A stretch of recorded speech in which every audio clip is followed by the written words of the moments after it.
I usually don't jump into celebrity news cycles in this manner, but something told me to speak on this topic. Yeah, I know, not another Sweeney video. I apologize in advance, but hear me out. This is more about you than her. In my opinion, part of this PR campaign is your reactive participation. If you don't like your role, by all means, fire yourself. Here are some fun facts. The CEO of American Eagle is Jay Schottenstein of the Schottenstein family, a wealthy, influential Jewish American business family, long established in the retail industry. Their jeans are primarily manufactured overseas in countries such as China, Vietnam, Bangladesh, and Mexico. In design school, we studied how companies build brand mythology. Origin stories for consumers to glom onto. Stories that make a product feel bigger than the fabric and stitches. Ralph Lauren, for instance, a Bronx-born Jewish kid, built an empire selling a polished wasp fantasy of polo matches and Hampton estates. The identity wasn't his, but it sold. American Eagle's campaign works the same way. Whatever the label critics want to slap on it, white supremacy, Americana, rebellion, it's not about personal identity in the boardroom. It's about which story moves the most denim. It should be noted in recent years that the Ralph Lauren brand has worked to expand that image, spotlighting Black colleges, Latino heritage, and more diverse Americana. Full disclosure, I've owned American Eagle. These overalls are authentic.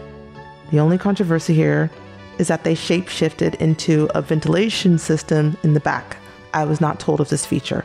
But I bought these before they started producing the AE77 line in 2021, which was marketed as a higher quality fabric weight, what they call denier.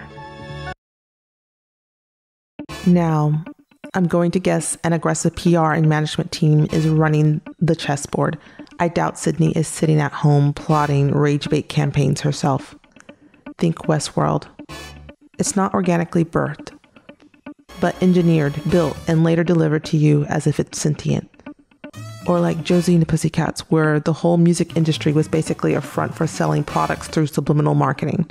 Conform! Free will is overrated! Jump on the bandwagon! Or even Thank You for Smoking, where we see corporate spin as an art form. See, Joey, that's the beauty of argument. Because if you argue correctly, you're never wrong.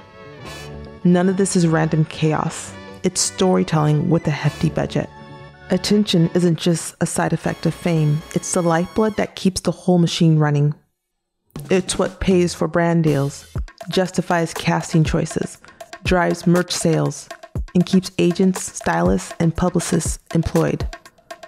Without fresh infusions of attention, the celebrity economy starts to starve.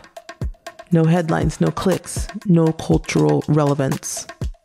That's why controversy works so well. Why Sydney Sweeney's team may be leaning into it. Outrage isn't the enemy, it's the transfusion. It keeps the blood pumping through their career, and even when the content itself isn't groundbreaking. And just like Outrage itself, the market reaction was short-lived.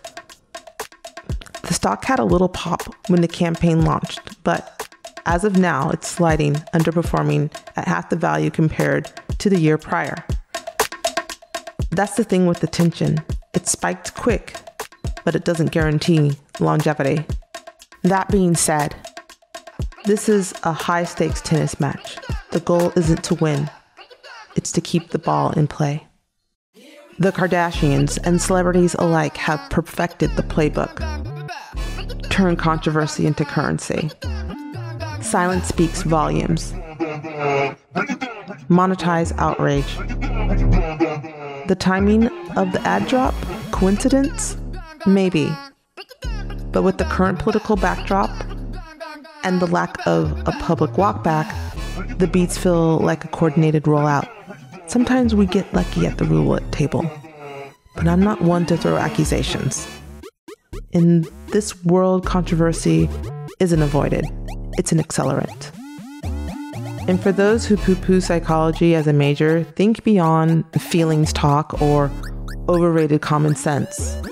What we're watching here is applied behavioral science, attention economics, knowing how to hook and retain an audience, operant conditioning, rewarding engagement, positive or negative, with more content, social identity theory, playing into tribalism, outrage, and us versus them narratives, persuasion techniques, framing repetition, scarcity, authority, and social proof, parasocial relationships, making people feel personally invested in strangers' lives.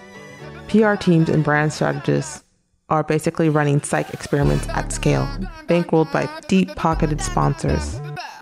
Every controversy is a stimulus, every headline a reinforcement schedule, because propaganda doesn't need your acceptance or your loyalty to work, just your subconscious compliance.